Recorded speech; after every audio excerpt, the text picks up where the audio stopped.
Friends, आज हम बात करेंगे कि ग्राउंड्स ऑफ डिवोर्स तलाक के किन आधारों पर लिया जा सकता है।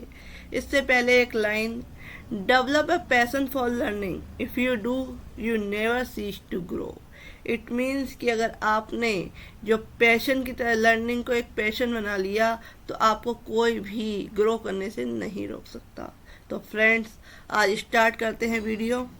अगर आपको मेरी ये वीडियो पसंद आए तो please subscribe my channel, like my video.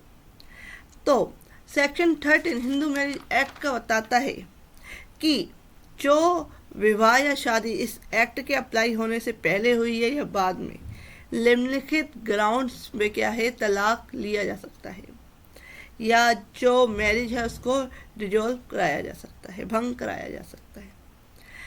First है कि हस्बैंड और वाइफ दोनों में से किसी ने भी अपनी पति या पत्नी से भिन्न किसी अदर पर्सन से सेक्सुअल इंटरकोर्स किया है तो इस आधार पे क्या है डिवोर्स लिया जा सकता है, डिवोर्स की पिटीशन फाइल की जा सकती है। या शादी के बाद पिटिशनर के साथ क्रूरता का व्यवहार किया गया है, या जब पिटीशन फाइल की गई कोर्ट में उससे पहले 2 वर्ष तक कम से कम पिटिशनर को अवित्यजन यानी कि त्यागा रखा है, उसके साथ किसी तरह का सेक्सुअल रिलेशनशिप नहीं बनाया गया है, उसे बिल्कुल अलग रखा गया है। तो अगर 2 साल तक रखा गया है तो ये भी तलाक का आधार हो सकता है। या हस्बैंड और वाइफ में से किसी ने भी धर्म परिवर्तन कर लिया है और वह हिंदू नहीं रह गया है। या हस्बैंड और वाइफ दोनों में से कोई भी विकृत अनसाउंड माइंड हो गया और इस हद तक हो गया है कि उसके साथ रहना अब संभव नहीं है। नेक्स्ट है कि बहुत ज़्यादा या असाध्य कुष्ठ रोग से पीड़ित हो गया है, या एक दूसरे में ट्रांसफर होने वाले यौन रोग से पीड़ित हो गया है, या सन्यासी बन गया है, या हस्बैंड और वाइफ में से कोई इस तरीके से गायब हो गया है कि पता ही नहीं चल रहा कि वे जीवित है या नहीं, और ऐसा कंटिन्यूसली 7 सालों तक हो रहा है। तो इस आधार पर भी क्या है ग्राउंड है ये डिवोर्स का।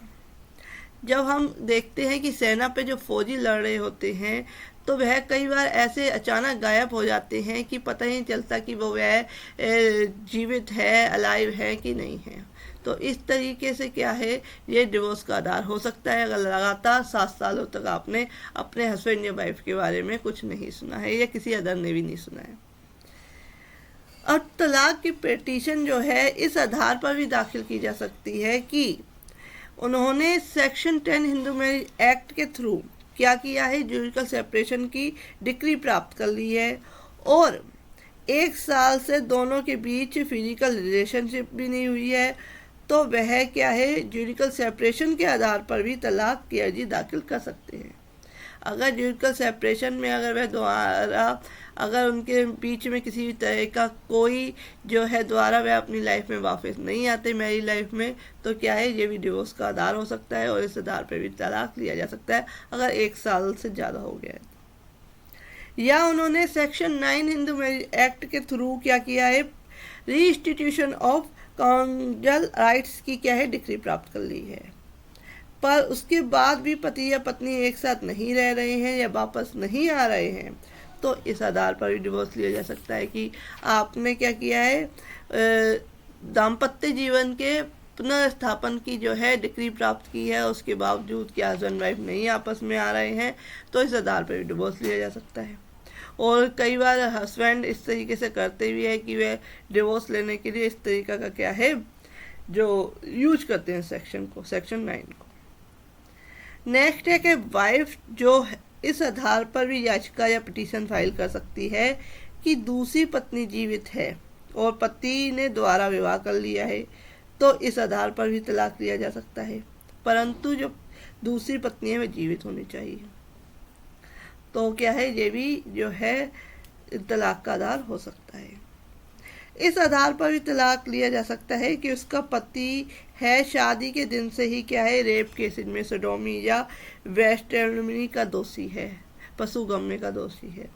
तो इस तरीके से कि अगर वह क्या है इस तरह के जो अपराध है इसका दोषी है तो भी क्या है तलाक का आधार हो सकता है। तो बहुत सारे ग्राउंड्स हैं। Friend, if you like my video, Please like, share and subscribe my channel. Thank you for watching this video.